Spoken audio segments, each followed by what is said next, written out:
Já estamos de volta. Você que ligou a televisão agora, eu sou o Dr. Charles, estamos falando de saúde. Obrigado pela audiência, obrigado pelo carinho. Vamos voltar à nossa sala de bate-papo. Agora, vamos conhecer com o professor especialista em fisiologia do exercício, Roberto Landser, as novidades na área da educação e condicionamento físico. Vem comigo. Nós queremos agradecer a presença do Dr. Roberto aqui no nosso programa Falando de Saúde. É um prazer recebê-lo aqui, hein? Boa tarde, o prazer é todo meu. Queria agradecer realmente esse convite e espero poder trazer alguma informação que seja do agrado dos telespectadores. Com certeza. Você é professor de educação física, então fala pra gente o que é a fisiologia do exercício.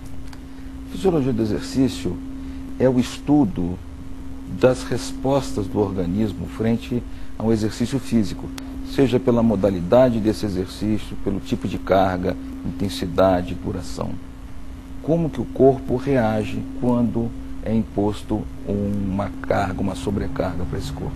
Perfeito. Então conta pra gente quais são os benefícios, tanto físico como psicológico, para quem pratica o exercício. Bom, se for enumerar tudo, a gente vai ficar aqui a tarde inteira. Mas uma coisa assim mais, assim, mais geral, mas que abranjam todos.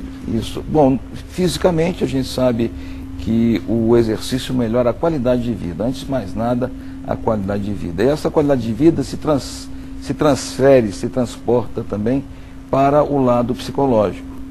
Então, nós temos uma melhoria da autoestima, uma diminuição dos problemas com o sono, uma diminuição dos problemas com a ansiedade, a depressão. Tudo isso pode até ser totalmente revertido com exercício físico. Às vezes, não totalmente, mas em muitos casos pode ser revertido. A obesidade, tudo isso pode ser controlado ou revertido.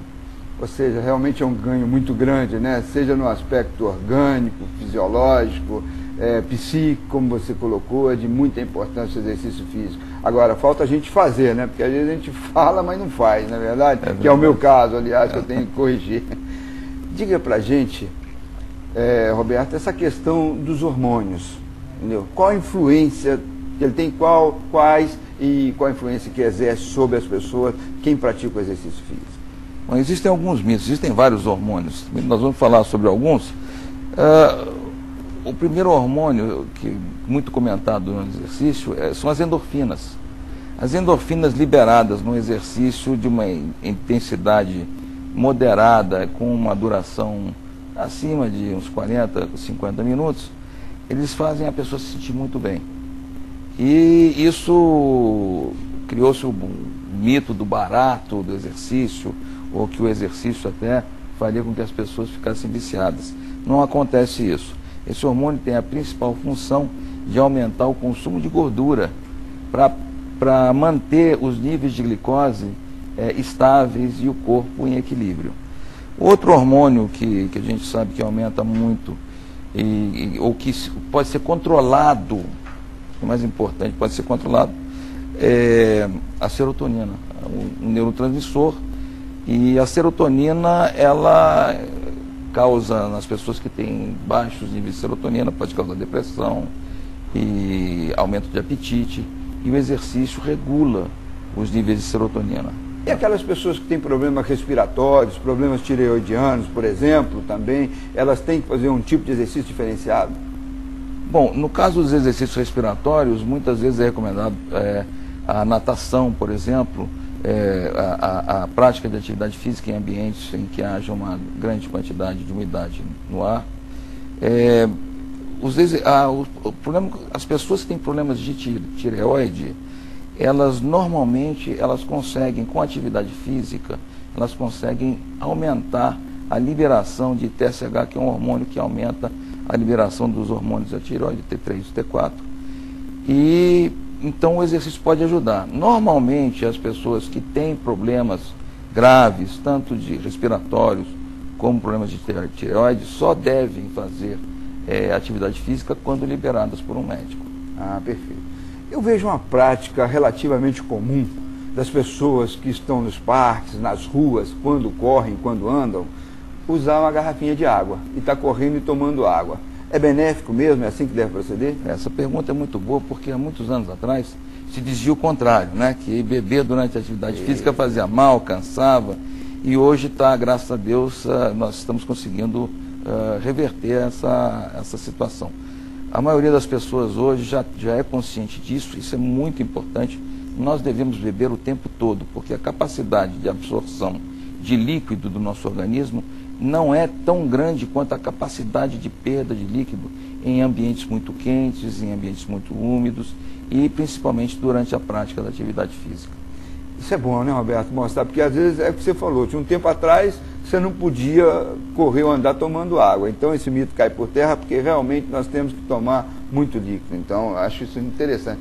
E a roupa, o calçado, realmente tem que ser de forma adequada para poder caminhar?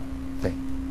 Caminhar, correr, qualquer prática de atividade física é importante, principalmente quando a pessoa é sedentária há muito tempo, não tem o costume de praticar atividade física, eventualmente ainda está com sobrepeso e ela vai praticar atividade física. Se ela não se agasalha convenientemente, se ela não usa um calçado conveniente, ela pode passar mal durante a atividade física ou ainda ter lesões provocadas pelo esforço excessivo nas articulações. Em relação àqueles exercícios mais pacíficos, feitos com alguns aparelhos, abdominais, por exemplo, que você vê, você liga lá no canal, lá o pessoal está vendo se isso é adequado ou não?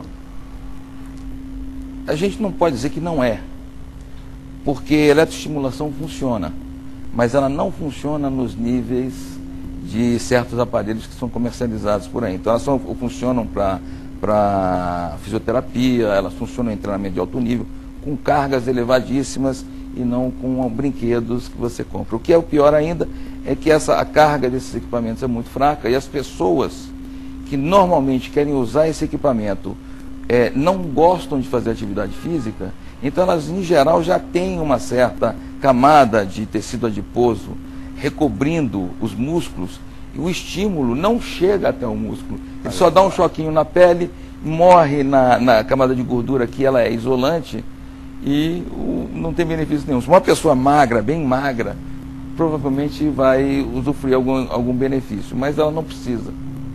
Bom, gente, tá vendo aí, né? Para comprar esses aparelhos, para fazer esses exercícios físicos, tem que consultar um profissional da área, um professor de educação física, hein? Tá bem? Dentro das academias, por exemplo, a gente vê que tem ventiladores, tem ar-condicionados, entendeu? Isso beneficia, atrapalha a prática do exercício? Beneficia. A prática de exercício físico em ambiente com temperatura controlada é muito melhor, porque a perda de água é menor.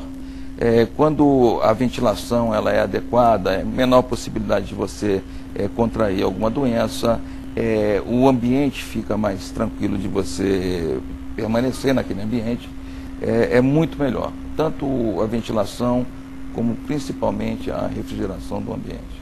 Agora, Roberto, uma pessoa que é sedentária, tá? Resolve de uma noite para o dia que quer fazer exercício e sai por aí correndo. A gente sabe que não é bem, que não é bom assim. Como ela deve proceder para começar a fazer o exercício físico? Em geral, a menos que a pessoa seja muito jovem ainda e ela não apresente nenhum problema, ela pode até começar a andar ou fazer alguma atividade física se ela já tinha o costume de fazer antes, sem problema. Mas se ela já passou de uma certa idade, o ideal é procurar um médico. E essa certa idade hoje, ela está cada vez mais próxima dos 20 anos, porque as pessoas têm feito cada vez menos exercício. Então, a menos que a pessoa esteja parada há pouco tempo, o ideal é que ela procure um médico e depois um bom profissional que tenha condições de fazer a avaliação física. O médico para ver os problemas de risco, os fatores de risco, verificar se existe algum e controlar se houver algum que necessite de controle, e depois um professor de educação física para fazer a avaliação para a prescrição da atividade física. Você vê que essa relação é inversamente proporcional, né? É o que você falou, cada vez mais tem gente sedentária, mas também cada vez mais tem infarto de miocárdio e gente mais jovem ainda, né? Então a gente tem que tomar muito cuidado, né? E o fumante? Primeiro, eu acho que é dizer para parar de fumar, não é verdade? Que é a melhor maneira, principalmente que aqui a gente é contra o tabagismo total. Esse programa é absolutamente contra o tabagismo. como ele deve proceder para fazer exercício físico? O fumante, ele quando começa um tratamento para parar de fumar, um dos primeiros problemas que ele encontra é o aumento do apetite e da ansiedade. O exercício é o elemento natural para o controle do apetite e da ansiedade. Então, o exercício deveria ser obrigatório em qualquer tratamento antifumo. Muito bom. Logo de começo. E ele não deve ser intenso, porque a maioria dos fumantes não tem condição de fazer um exercício intenso. A maioria dos fumar por si só já é um fator de risco. Então, o fumante deve procurar um médico antes, em qualquer idade, em qualquer situação. Ele deve procurar um médico para ver se ele tem condições de fazer um programa de exercício. E se for, então ele deve começar um programa menos intenso, um programa moderado, leve, e aos poucos, na medida em que ele for evoluindo, ele vai ter condições de fazer atividade física como qualquer pessoa.